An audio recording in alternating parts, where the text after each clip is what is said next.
जिन भगतों का ये भोग लग जावे, जिन भगतों का ये भोग लग जावे, उनके तीनों ताप नसावे, उनके तीनों ताप नसावे। करोड़ तीर्थ का फल वो पावे, करोड़ तीर्थ का फल वो पावे। लाभ ये सतगुरु की वाणी का, कोई जगह पुरब ला भाग सफल हुआ।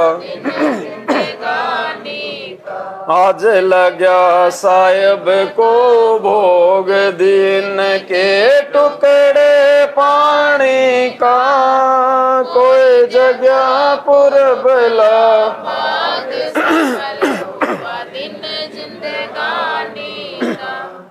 जिन भक्तों का ये भोग लग जावे, उनके तीनों आज सात संगति में ज्यादा भी नहीं तो परमात्मा के आशीर्वाद से लाखों की संख्या में भाई बहन है, लाखों की संख्या में। कोई सात संगति में आ जाते हैं, कोई नहीं आ पाते हैं, कोई अपने घर पे रह के सात संगति की वीडियो देख के मैनेजमेंट की तरफ जाना छोड़ दिया और बिल्कुल धीरे धीरे दृढ़ता की तरफ आगे बढ़ रहे हैं। आज के दिन ही मध्य प्रदेश के कटनी में भी सात संगति है, सैकड़ों की संख्या में वहां भी भाई बहन परमात्मा का गुणगान कर रहे हैं। आज ही के दिन बिहार के भागलपुर में भी सात संगति है, वहां भी सैकड़ों की संख्या में भाई बहन मालिक की महिमा गा रहे हैं। और फिर हजारों की संख्या में भाई बहन जब ये वीडियो पढ़ेंगे यूट्यूब पे, फेसबुक पे, लोग इनको देखेंगे तो लाखों की संख्या में भाई बहन है जो सात संगति से जुड़े हुए हैं, जिनकी आस्था मैनेजमेंट के कुकर्मों से, उनके पाखंड से हट चुकी है, लाखों की संख्या में। और पुण्यात्माओं, विचार करने की बात है, लाखों की संख्या में जो भाई बहन है जो सात संगत से जुड़े हुए हैं, वो कभी भी हिसार जेल में अपने किसी भी दुखड़े के लिए कोई प्रार्थना नहीं लगवाते। क्या आपने कभी सात संगति से जुड़ने के बाद में कोई प्रार्थना लगवाई है गुरुजी से? आश्रम के उन फर्जी नंबरों पे फोन किया है आपने कि गुरुजी से मेरी प्रार्थना लगा दो? किसी ने नहीं लगवाई ना। और ना वो भाई बहन लगाते जो सात संगति की वीडियो अपने घर पे बैठ के देख रहे हैं लाखों की संख्या में। सबसे ज्यादा प्रार्थनाएं दुख की, परेशानी की, संकटों की कौन लगवाता है? सतलोक आश्रम मैनेजमेंट हरियाणा से जुड़े हुए भाई बहन।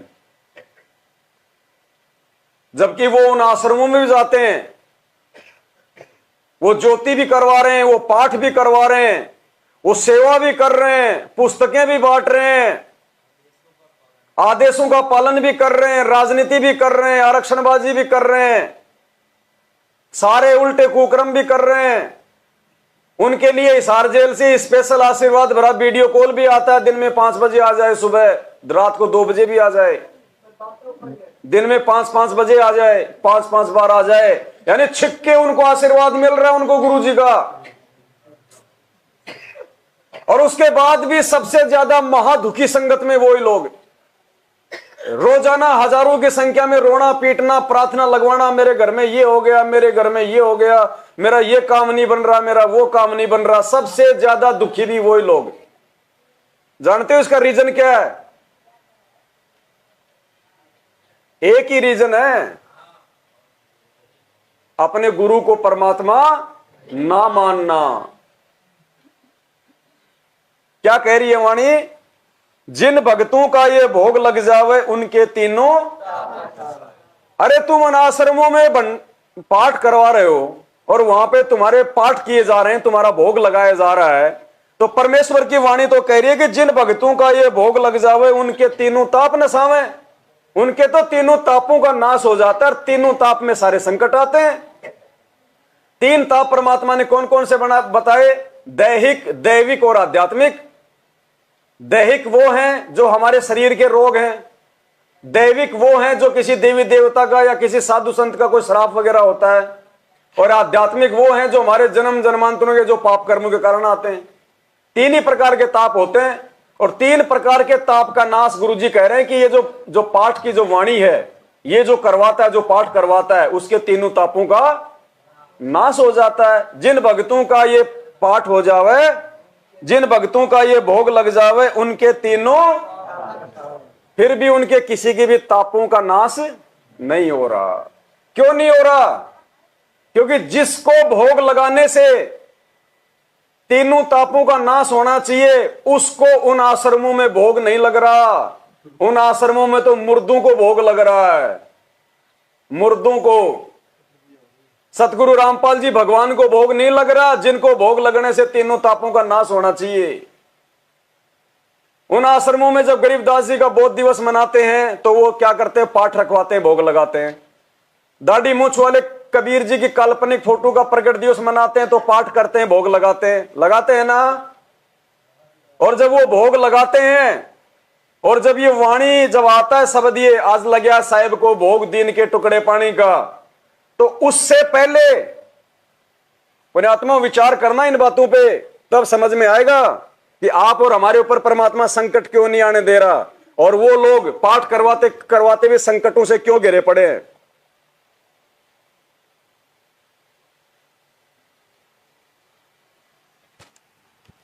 उन आश्रमों में जब पाठ होता है, जब उन आश्रमों में भोग लगाया जाता है, तो सामने दाढ़ी मूछ वाली कबीर जी की काल्पनिक फोटो होती है।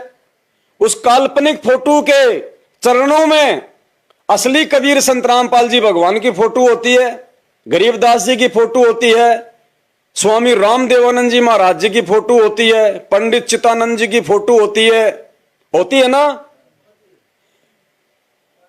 अब जब उन आश्रमों में भोग लगाया जाता है तो भोग की जो वाणी है, जो आरती है, वो कौन गाता है? वहां पे सतगुरु रामपाल जी भगवान की आवाज में वहां पे वो वाणी चलाई जाती है, भोग की आरती 42 मिनट की।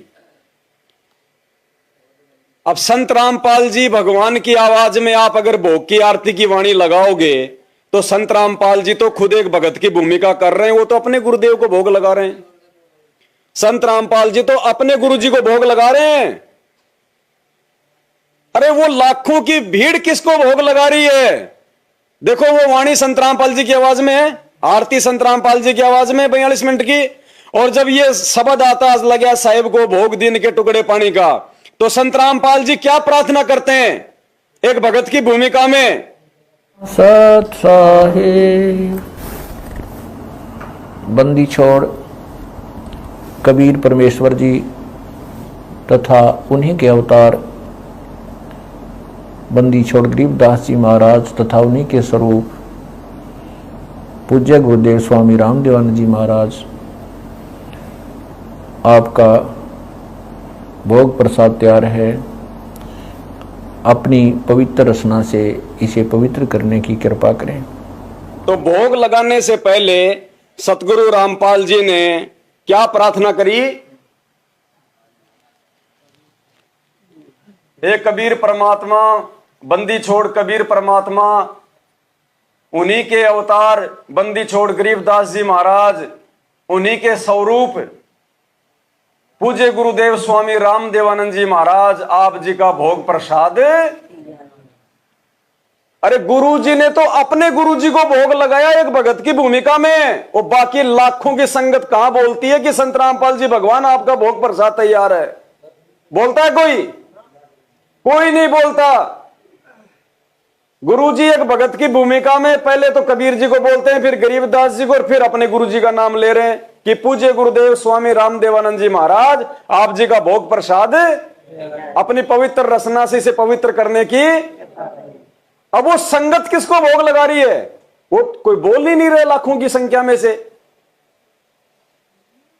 कि पूज्य गुरुदेव संत रामपाल जी महाराज, आप जी का भोग प्रसाद तैयार है। कोई बोलता है? तो किसी का भोग नहीं लग रहा वहां, काल भगवान ठग रहा है। अरे गुरुजी ने तो एक भूमिका करके दिखाई कि नालायकों, जैसे मैं मेरे गुरुजी को भोग लगा रहा हूं भगवान मान के, परमात्मा मान के, ऐसे जब तुम भी अपने गुरुजी को भोग लगाओगे परमात्मा मान के, तब परमात्मा तुम्हारी सुनेगा। तो आज साथ संगति से जुड़े हुए भाई बहन जो परमात्मा को भोग लगा रहे हैं, आज किसी को प्रार्थना करने की जरूरत नहीं है, किसी को मांगने की जरूरत नहीं है, बिन मांगे देता है परमात्मा। किसी के ऊपर तीनों ताप का कोई नाश नहीं है, और अगर किसी के ऊपर थोड़ा बहुत है तो उसकी खुद की अपनी मर्यादाओं के कारण है भाई, उसकी खुद की कमजोरी के कारण है। परमात्मा ने कोई कमी नहीं छोड़ रखी सात संगतियों में। और वो लोग पाठ करवाते करवाते, ज्योति करवाते करवाते, सेवा करवाते करवाते, उनकी डांट खाते खाते, दर्शन लेते लेते, सारे काम करते करते, और फिर भी उनके ऊपर पहाड़ जैसे दुख हुए। पहाड़ जैसे दुख है उनके ऊपर। किसी के तीनों तापों का नाश नहीं हो रहा, क्योंकि कोई भी आदमी अपने गुरुदेव को वहां भोग नहीं लगा रहा। इसलिए परमेश्वर कहते हैं, जिन भक्तों का ये भोग लग जावे उनके तीनों ताप नसावे, करोड़ तीर्थ का फल वो पावे, लाभ ये सतगुरु की। उनको तो कोई लाभ नहीं मिल रहा उधर, और जिसको लाभ मिल रहा है वो चाहे भोग मत लगाओ, कोई बड़ी बात नहीं है, क्योंकि उसके पिछले पुण्य मिल रहे हैं उनको। जिन लोगों के ऊपर अभी कोई आपत्ति नहीं है, जो लोग सोच रहे हैं कि हम तो यहाँ पाठ भी करवा रहे हैं, हम तो इन आश्रमों में सेवा भी कर रहे हैं, हमारे तो कोई दुख नहीं है, आने वाले समय में जब दुखों के पहाड़ टूटेंगे तब समेटना भारी हो जाएगा।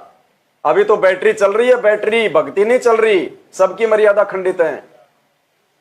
परमेश्वर ने बताया, जब तक आप अपने गुरु को भगवान नहीं मानोगे तब तक तो आपकी भक्ति शुरू ही नहीं होती।